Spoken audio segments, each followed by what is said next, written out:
saya menduga bahwa pada irama cinta ini ada beberapa pesan ya. Yang pertama, bahwa kegagalan masa lalu atau kesalahan masa lalu hendaknya tidak membuat berkecil hati. Tidak membuat berkecil hati, itu yang pertama, apalagi berputus asa. Yang kedua, bahwa ada pesan atau penegasan untuk tetap berhusnudzon kepada Tuhan, bahwa kesalahan masa lalu atau kegagalan masa lalu itu justru merupakan pelajaran dari Tuhan agar kita lebih berhati-hati untuk melangkah ke depan, ya, menyongsong masa depan lebih cerah. Kemudian selanjutnya yaitu tidak melarikan diri, ya, seperti pada halaman pertama itu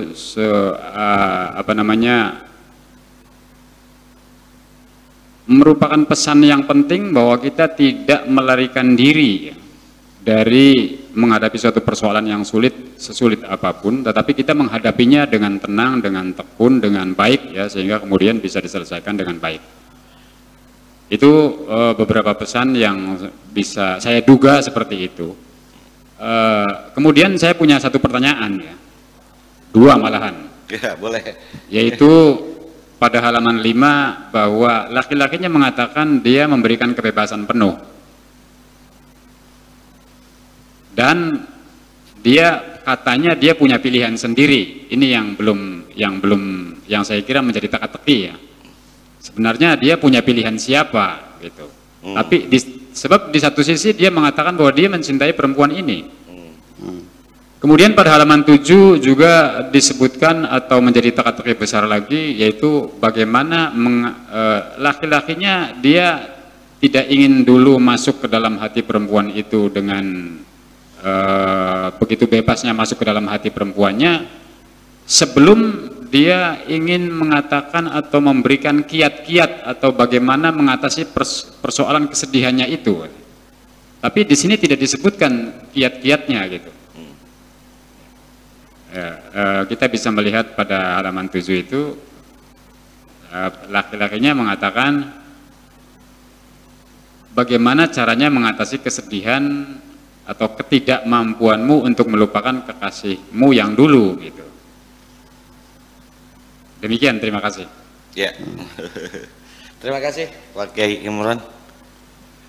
Iya, begini persoalannya. Ini kan namanya kenangan itu adalah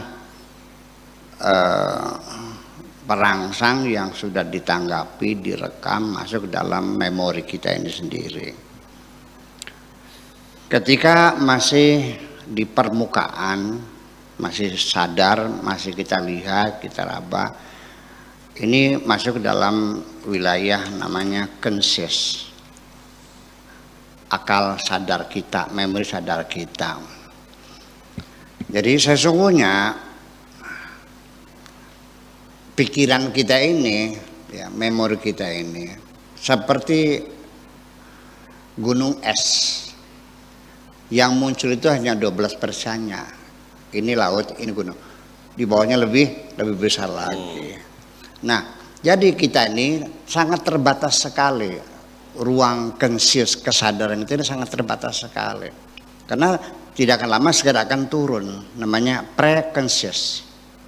Ya, pre-conscious itu diambang sadar. Setelah itu lalu mengendap ke bawah, namanya unconscious. Ya, unconsciousness inilah merupakan endapan-endapan. Nah, nanti apapun yang kita inginkan untuk mengingat kembali, itu kita melakukan reproduksi. Kita hafalan Al-Quran, hafalan ini mengenal nama orang, mengingat peristiwa, itu kan sudah lama seperti yang lalu. Ini kan sering terjadi. Satu, kita sudah tidak mampu lagi mengingat peristiwa yang sudah lama. Diingat-ingat nggak ketemu. Pak Rahmat pernah nggak hafalannya lupa? Pernah nggak ketemu orang di mana ketemunya, ya siapa namanya, lupa, nggak ingat. Nah, Ketika itulah ada namanya free association, jadi artinya asosiasi yang bebas, hubungan bebas. Dipancing 10 tahun yang lalu, di mana? Di Cirebon, nggak ingat juga, di Jalan Bahagia, iya. Cari peristiwa yang bersamaan. Waktu itu ada nenek-nenek ketabrak beca, ingat enggak? Oh iya.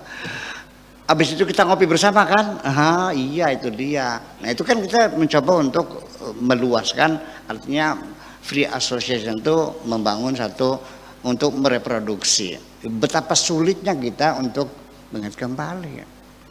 Tetapi sebaliknya, kenangan-kenangan sudah masuk dalam di kita, dalam ingatan kita ini, ada yang gak turun-turun, ngambang aja di atas saja itu, ya kan, sampai menghalangi kita tidur, makan gak enak segala macam. Kenapa? Karena peristiwanya terlalu menyakitkan, iya kan? Bahkan setelah biarkan terobati dengan waktu, oke. Sekalipun saya nggak percaya ya bisa ngobati, enggak, ya memang mengendap, tetapi seringkali dia mereproduksi sendiri, muncul sendiri. Dan inilah satu penderitaan, kita ingin melupakan sesuatu yang tidak nyaman, itu nggak bisa masuk dalam mimpi. Kadang-kadang juga masih, kadang-kadang kita sedang nyetir enak-enak, kita kadang rasa sedih sekali datang, apa sebabnya? Itu adalah, nah semua kenangan-kenangan yang mengendap dalam memori kita ini semuanya, itulah ruangan unconscious, inilah yang nanti akan membentuk perilaku kita secara tidak sadar. Nah, di sini adalah ruang-ruang yang sangat penting sekali kita pelajari.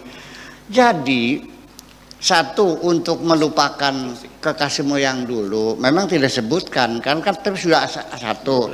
Pertama, praduga baik kepada Tuhan, salah satu, ya kan begitu. Dan kita melihat secara realita, kita untuk apa? Untuk meringankan beban penderitaan karena kenangan lama itu, ya bisa kita dengan mengabaikan, bisa dengan mencari kesibukan dan banyak sekali persoalannya. Memang ruangannya tidak cukup untuk diuraikan, nanti berapa jilid bukunya. Itulah. Nah itulah makanya. Jadi artinya saya sendiri gimana? Saya lebih banyak mengambil kesibukan. Ya. Penderitaan yang kita alami kita alihkan dengan kesibukan. Dengan mengalihkan perhatian. Dan tutup mulut, nggak usah berkeluh kesah. Terima saja. Dan pada akhirnya dengan husnudzon kepada Allah, barangkali ini yang terbaik menurut Allah. Sebab tidak mungkin Allah tidak memberikan yang terbaik buat kita. Allah itu sangat mencintai kita kok. Terlepas kamu cinta atau tidak, Allah itu Al-Khaliq yang menciptakan kamu. Mana mungkin sampai kita tidak sayang sama kamu kok. Penderitaanmu itu adalah berawal dari dugaanmu yang buruk itu kepada kita. Terima kasih kita. Oke. Terima kasih.